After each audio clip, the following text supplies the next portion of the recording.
সবজি চাষে নরসিংদী জেলার খ্যাতি রয়েছে দেশ জুড়ে। এ জেলায় উৎপাদিত সবজি ঢাকাসহ আশপাশের বিভিন্ন জেলার চাহিদার সিংহভাগ পূরণ করে থাকে। বিদেশে রয়েছে বেশ সুখ্যাতি। তবে দেশব্যাপী সপ্তাহ ধরে চলা অস্থিতিশীলতা ও চলমান কারফিউয়ের প্রভাব পড়েছে নরসিংদীর সবজি বাজারে।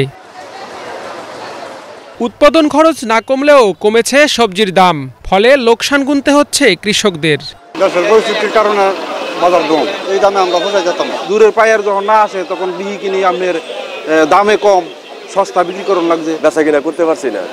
এই আজকে আনছি বাজার কম, 70 টাকা 60 টাকা কাঁকড় বেচছি, আজকে 45 টাকা কইতাছে। তখন এই বেচা কিনা করে আমরা মাছ তরকারি বা অন্য সামান নিতে টাকা কুলায় না। অস্থিতিশীলতার প্রভাব খুচরা বাজারেও, ক্রেতা সংখ্যা কম হওয়ায় বিপাকে বিক্রেতারাও। গত 3-4 দিনের ব্যবধানে 30 থেকে 40 টাকা কেজি কমছে সব সবজি মোটামুটি। কাস্টমার আপনার খুব কম, হয়তো ব্যাংক ব্যালেন্স বন্ধ ছিল, টাকা পয়সা পকেটে নাই, এই হিসাবে। পাইকারি ব্যবসায়ীরা বলছেন, চলমান পরিস্থিতিতে চাহিদা মতো পরিবহন না পাওয়া ও পরিবহন খরচ বেড়ে যাওয়ায় সবজি আমদানি রপ্তানি কমে গেছে, যার প্রভাব পড়েছে বাজারের সব স্তরে। ঢাকার ভিতরে এবং চিটাং পাইকারি বাজারের ভিতরে মাল ঢুকতে পারে নাই। গাড়ি ভাড়া 5,000-এর মধ্যে আমরা 20,000 টাকা গাড়ি ভাড়া মতো দিচ্ছি। অনেক কষ্ট করার পরে আমরা গাড়ি গেছে। সিঙ্গাপুরের মাল আমরা করছিলাম, বাইরে যাইবো, পরে তো আমি আন্দোলন লাগে মনে যাইতেছে না মাল। পরে মনে করে এই মাল মনে করে কি কিছু পাঠাইছিলাম, পরে আগুন মনে লাগছে মুচিত গাড়ি করে ফেরতে পড়ছে, মাল মনে করেন লস হয়ে গেছে আমার প্রচুর। গৃহস্থ ক্ষতিগ্রস্ত, আমরা ব্যবসায়ীরা ক্ষতিগ্রস্ত, সবাই ক্ষতিগ্রস্ত। তবে পরিস্থিতি যাই থাকুক, প্রতিনিয়তই গুনতে হচ্ছে বাড়তি দাম, এমন অভিযোগ ক্রেতাদের। প্রত্যেকটা জিনিসের দামই আপনার 10-20 টাকা বেশি আছে। মধ্যবিত্ত যারা আমরা আছে, আমাদের না বিশ্বাস উঠে গেছে ভাই।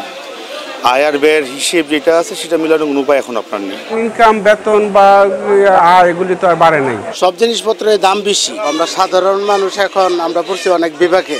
এদিকে কৃষিপণ্য রপ্তানিতে সর্বোচ্চ সহযোগিতার আশ্বাস জেলা প্রশাসকের। ব্যবসায়ী নেতৃবৃন্দকে তাদেরকে আমরা আশ্বস্ত করেছি যে আপনাদের যে সমস্ত শাক সবজি, আপনাদের পণ্য, কৃষি পণ্য ঢাকার বাজার আপনারা রপ্তানি করেন, বিভিন্ন এখন কারফিউর কারণে আপনারা করতে পারছেন না বা আপনারা আতঙ্কগ্রস্ত আছেন, আতঙ্ক ভয়ের কোনো কারণ নেই, আপনারা সেটা করেন। আমরা কনভয় আকারে প্রোডাকশন দিয়ে সব ঢাকা আমরা পাঠিয়ে দিয়ে দিব। তারপর আপনাদের যদি কোনো ভয় থাকে, আমাদের মাঠে পর্যাপ্ত সংখ্যক সেনাবাহিনী আছে, বিজিবি আছে, র্যাব আছে, পুলিশ আছে, আমরা আপনাদেরকে ফুল প্রোটেকশন দিয়ে যাব। দ্রুত চলমান পরিস্থিতির অবসান ঘটবে, স্বস্তি ফিরবে জনজীবনে, এমনটাই প্রত্যাশা সকলের। Bangla vision news desk.